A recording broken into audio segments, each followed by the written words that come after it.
sa laro ng lahi. Mukhang maraming alam ang aking mga estudyante. Natutuwa ko dahil kayo ay maalam na pagdating sa laro ng lahi. Maaari niyo mabuksan ang inyong mga cellphone at tingnan ng ating group chat dahil si teacher ay may sinendali ng call.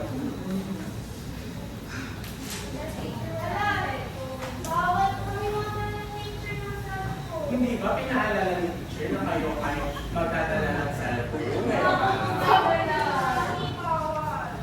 Sabi ni... Wala.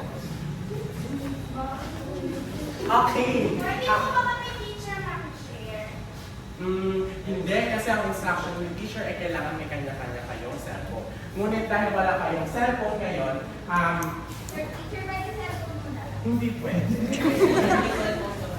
Okay, ito, dahil dyan, dahil wala kayong cellphone, no, ibibigay ko na lang sa inyo ang aking hinandang papel no, na inyong sasagutan.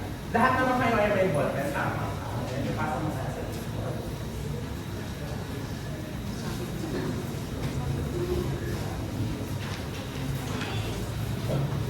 Yan, meron naman kayo yung mag-5 minuto para sa tinan niyo.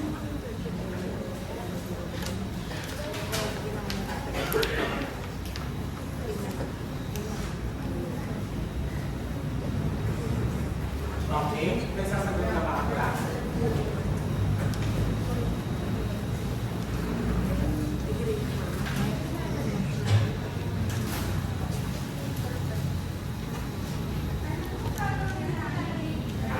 Una, no, ayan, ayan ay may tatlong column, no? Nakikita nyo ba ang klase?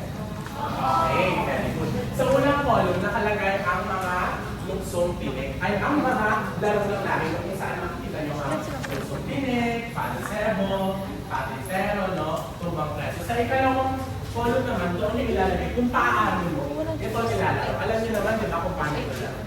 Kung hindi ay ayos lang na hindi nyo ilalagay. At kami na rin sa pagpapahalaga, no? Alam niyo ba ang ilalagay nyo sa pagpapahalaga? Ang ilalagay nyo dito ay yung mga natutunan nyo magagandang asal. Okay? Okay, your timer starts now. Okay. Pag nilalaro mo siya, ano pa yan sa piling mo magandang asal na natutunan mo? Hindi maganda yan, ate yan.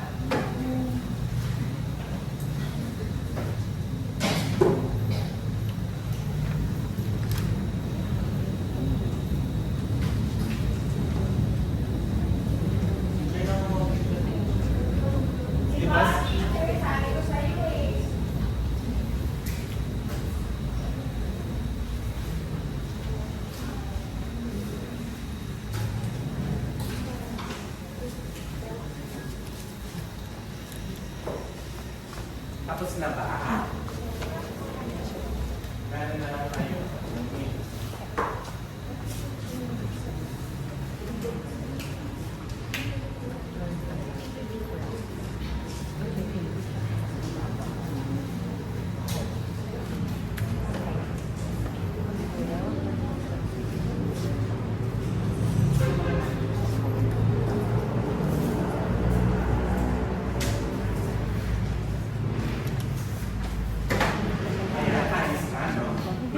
Bago ang lahat, kanina, nais kong, di ba tayo ay nagkaroon ng tablo, tama ba? Nais kong itanong kung ano ang naramdaman nyo, no? Nung nabanggit ang mga larong dito. Rex, maaari ko ano ang naramdaman mo nung nabanggit ang larong kanina na pinipresenta natin sa tablo? Ano ba yung mga larong kanina? Bigay ka ka natin. Okay, ano kaya ang naramdaman mo nung pag naalala mo? Nakapaglaro ka na ba nung? Okay, na-excite po ako, naalala ko po yung mga kaibigan ko. Okay, na-excite na alala mo yung kaibigan. Okay. Sure, naalala ko yung akin. Nakipalo ko ng mga Tayo. Na ano yung? kasi teacher, naglalaro kami ng last year. Makapalo ko sa ako na sumabit ko yung ano. Okay. Sumabit ang kanya. Ikaw kaya ate? Hindi ako nakapaglalaro ng bawal dapat sabi ng mga. Pero yung mga kaibigan ko sa labas ng bahay, nakikita ko sila naglalaro. Mukha silang masaya, no? Masaya ang paglalaro ng laro nila ay kaya masabi nila. Kaya kung may pagkakataon, maaari kang sumali sa iyo, diba? Kaibigan. Kapag gano'n, masusundin natin si Mama, no? Ano kayo reason ni Mama bakit bawal? Kasi teacher, masusubakan daw ako eh. Hindi daw masusunod. Okay. Sabi ni Mommy, masusubakan daw ako. Ano kaya sa tingin nyo? Ano ka lang mas masaya? May kasama maglaro o mag-isa lang? Yes. Tayo. May kasama teacher. Okay, may kasama. Ikaw naman, Rex. May kasama po, parang may kasama. Okay, ikaw. Ano kaya? May kasama o? Okay, lahat tayo ay gusto natin ang may kasama. Dahil paano ba natin lalaroin ng patintero kung tayo lamang mag-isa? Tama ba? Okay. Ngayon, gaya ng sabi ko, ano sa tingin nyo ang mga magagandang asal na natutunan natin kapag nilalaro natin ng mga laro na natin? Dior? Siguro sa gusto piling ko is, mag-iingat po tayo kasi kapag sabi po tayo sa social media, baka may masugatan tayo. Mag-iingat, no? Ikaw naman, Rex, ano kaya ang sa tingin mo magpuputing asal na mag-iingat? Kapag sabi ko, di ba, kapag naglalaro ng ikaw, may pagagaling talaga na minsan parang naulit sa tapos natutunan ko syempre ng matyaga para Matyaga. Si Krisa, no?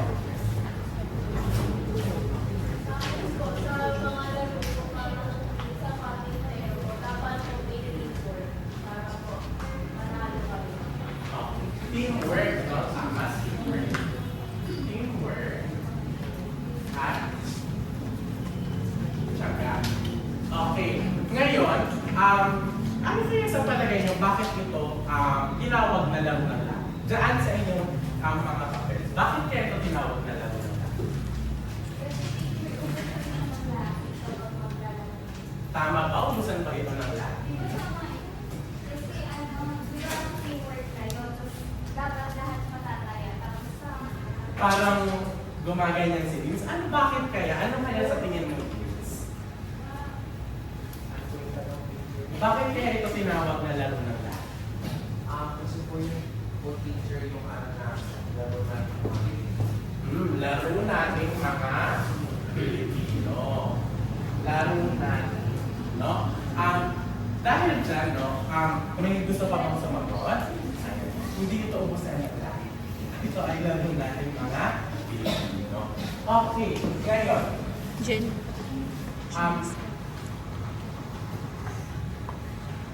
Okay. Ngayon, sabi nga ni Vince, no, laro ito ng nating mga Pilipino. Ano kaya sa tingin nyo kapag nilalaro natin ito Pilipino? Ano kaya ang epekto nito sa atin? Krista? Ano po, parang nararamdaman ko po na marami. Proud Pinoy. Ayun. Proud Pinoy daw si Krista. Proud Pinoy din ba kayo? Yes! Okay, kapag nilalaro nyo ang laro ng lahat. Since yes ang sagot ni Rehan, bakit ka proud Pinoy Rehan? Kasi po, napapakita ko yung kultura ng Pilipinas. Proud Pinoy po kasi creative ang mga Pilipino. Okay, napapakita ang Kultura kultura. at creativity. Creative. So, mga Pinoy. Sumasang-ayon naman kayo na creative ang mga Pinoy. Althea, no? Dahil proud Pinoy ka, ano sa tingin mo epekto natin? Epekto nito. Kapag proud Pinoy ka, bakit kailangan ipagpatuloy ang mga laro ng